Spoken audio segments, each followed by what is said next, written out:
This YouTube channel does not promote any violent, harmful, or illegal activities. All content provided by this channel is meant for an educational purpose only.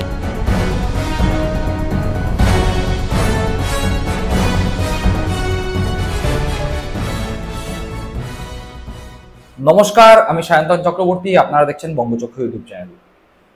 ইতিমধ্যেই মোটামুটি সকলেই জানেন বিজেপির অভ্যন্তরে, বিজেপির বাইরে, BJP করুন অথবা তৃণমূল, সিপিএম, কংগ্রেস, যাই আপনি করুন না কেন বা যেই দলেরই সমর্থক হোক না কেন, মোটামুটি এ কথা আপনাদের কাছে খুব জলের মতো পরিষ্কার যে বঙ্গ বিজেপির অভ্যন্তরে শুভেন্দুকে খুব একটা পছন্দ করে না আদি বিজেপি বা আরএসএস থেকে আসা বিজেপিরা। আবার উল্টোটাও খুব বেশি করে সত্যি। শুভেন্দু এবং শুভেন্দু ঘনিষ্ঠ যে সমস্ত হঠাৎ বিজেপি বা নব্য বিজেপি রয়েছে, তাদের কাছেও আরএসএস থেকে আসা আদি বিজেপিরা খুব একটা গুরুত্ব পায় না। এই আদি এবং নব্যের লড়াই বিজেপিতে দীর্ঘদিন ধরে চলে আসছে। তারপরেও শুভেন্দুর ওপরই ভরসা রেখেছে বিজেপির কেন্দ্রীয় নেতৃত্ব। অমিত শাহের কাছে শুভেন্দু অধিকারী ব্লু আইড বয়। কিন্তু শুভেন্দু অধিকারী বিভিন্ন সময় বিভিন্ন রকম রাজনৈতিক পোস্ট ফেসবুকে করেন। রিসেন্টলিও তিনি একটি রাজনৈতিক পোস্ট ফেসবুকে করেছেন এবং সেই পোস্ট কালীগঞ্জ উপনির্বাচনের ভোট শতাংশ নিয়ে।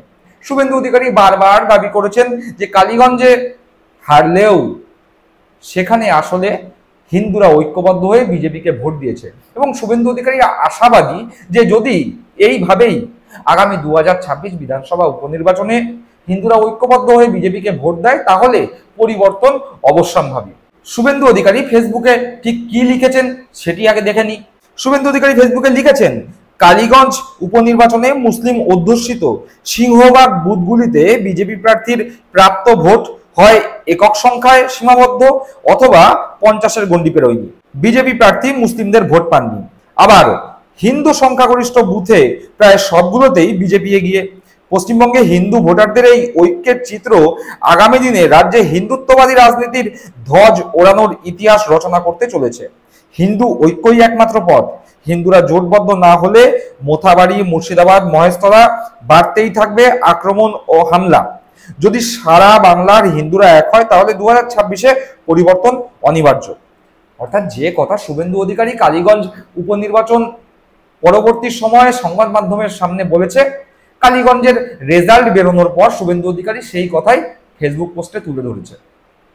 যাই হোক, মোটামুটি শুভেন্দু অধিকারী তো নিজের সমাজ মাধ্যমে কথা তুলে ধরেছেন। কিন্তু যে কথা বলছিলাম যে বিজেপির অভ্যন্তরেই একটি দ্বন্দ্ব চলছে, আদি বিজেপি বনাম নব্য বিজেপি। আদি বিজেপি অর্থাৎ আরএসএস থেকে আসা বিজেপির কাছে শুভেন্দু এবং শুভেন্দু ঘনিষ্ঠ এই নব্য বিজেপিরা খুব একটা ভালো জায়গায় নেই। তার কারণ এই আরএসএস থেকে আসা বিজেপিদের কাছে শুভেন্দু অধিকারীরা এখনো পর্যন্ত সঠিক অর্থে বিজেপি হয়ে উঠতে পারেনি।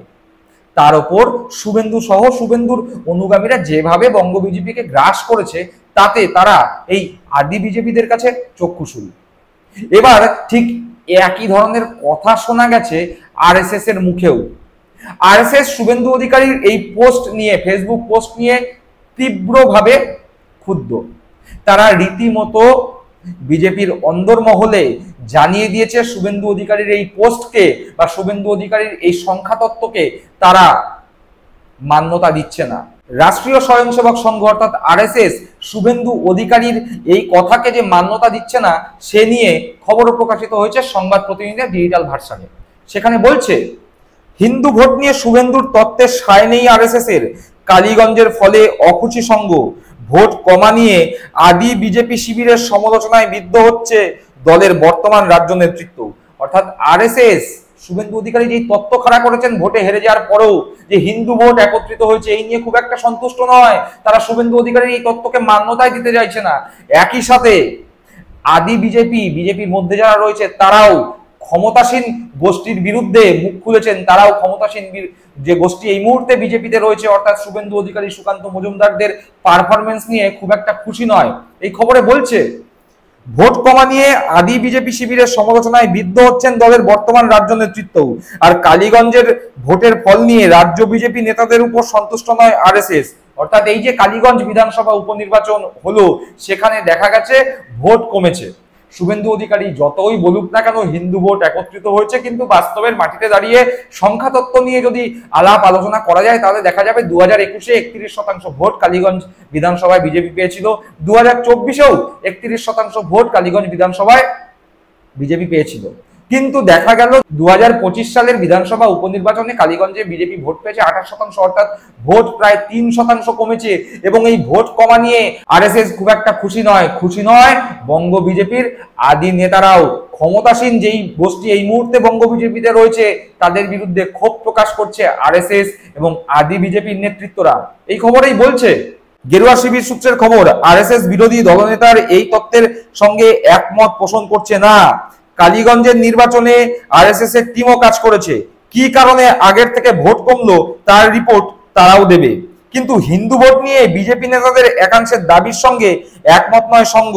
অর্থাৎ শুভেন্দু অধিকারী যে বলছে যে হিন্দু ভোট একত্রিত হয়েছে, সেটা নিয়ে আরএসএস একমত নয়, বরং আরএসএস চিন্তিত। তার কারণ এই ভোটে বিজেপি যেমন কাজ করেছে, শুভেন্দু অধিকারীর নব্য বিজেপি গোষ্ঠী যেমন কাজ করেছে, একই সাথে কাজ করেছিল আরএসএস। তারা বলছে যে শুভেন্দু অধিকারীর এই তত্ত্ব খারিজ করে দিয়ে বলছে যে কেন ভোটে হারলো সেই নিয়ে তারা রিপোর্ট দেবে, সেই রিপোর্ট তারা বিজেপির কাছে তুলে দেবে। অর্থাৎ শুভেন্দু অধিকারীর একদিকে হিন্দু ভোট ঐক্যের বার্তা, আবার অন্যদিকে আরএসএস এর হেরে যাওয়ার কারণ নিয়ে একটা জমজমাট রিপোর্ট। অর্থাৎ শুভেন্দু অধিকারীর বিরুদ্ধে আরএসএস এর রিপোর্ট খুব তাড়াতাড়ি জমা পড়তে চলেছে। শুভেন্দু অধিকারী যে সংখ্যাতত্ত্ব খাড়া করছে, সেই সংখ্যাতত্ত্বে একদম পাত্তা দিতে রাজি নয় আরএসএস নেতৃত্ব। এই খবরেই বলছে, কালীগঞ্জ বিধানসভার উপনির্বাচনে ভোট কমেছে রাজ্যের প্রধান বিরোধী দল বিজেপির। গত লোকসভা নির্বাচনের নিরিখে বিধানসভা কেন্দ্রে পদ্ম শিবির পেয়েছিল 63,245, হিসাবে যা 31.67%। এবার উপনির্বাচনে বিজেপি প্রাপ্ত ভোট 52,710, যা শতাংশ হিসাবে 28.29%। অর্থাৎ বিজেপির ভোট এবার 2% কমেছে। আবার 21-এর বিধানসভা ভোটেও বিজেপি কালীগঞ্জে পেয়েছিল প্রায় 31% ভোট। অর্থাৎ যে কথা বললাম যে বিজেপির ভোট 21 এবং 2024 এই দুটো ভোটের তুলনায় 2025 সালের উপনির্বাচনে ভোট কমেছে, এবং এই নিয়েই ক্ষুব্ধ আরএসএস এবং ক্ষুব্ধ আদি বিজেপি। তারা একযোগে শুভেন্দু অধিকারী যেভাবে ফেসবুকে ফলাও করে হেরে যাওয়ার পরেও লিখেছেন যে হিন্দু ভোট ঐক্যবদ্ধ হয়েছে, তাতে করে তারা ক্ষুব্ধ এবং তারা সরাসরি শুভেন্দু অধিকারীর এই সংখ্যাতত্ত্বকে নস্যাৎ করে দিচ্ছে।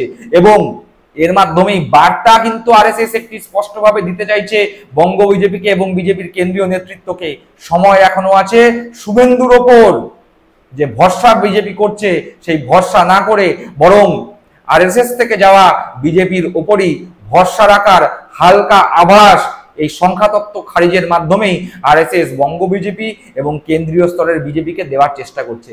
এখন দেখার বঙ্গ বিজেপি এবং কেন্দ্রীয় স্তরের বিজেপি আরএসএস এর এই বার্তা বুঝতে পারে কিনা, আর দেখার যে শুভেন্দু অধিকারীর নেতৃত্বে যে হঠাৎ বিজেপিরা রয়েছে তারা আরএসএস এর এই বার্তাকে কিভাবে নেন, সেদিকে আমরা নজর রাখবো এবং সেই সংক্রান্ত যে কোনো খবর সামনে আসলেই সরাসরি পৌঁছে দেবো আপনাদের কাছে। আর এই বিষয় সম্পর্কে আপনাদের মূল্যবান মতামত কমেন্ট বক্সে কমেন্ট করে তুলে ধরবেন। আপনারা সকলে সুস্থ থাকুন, ভালো থাকুন। জয় হিন্দ, বন্দে মাতরম।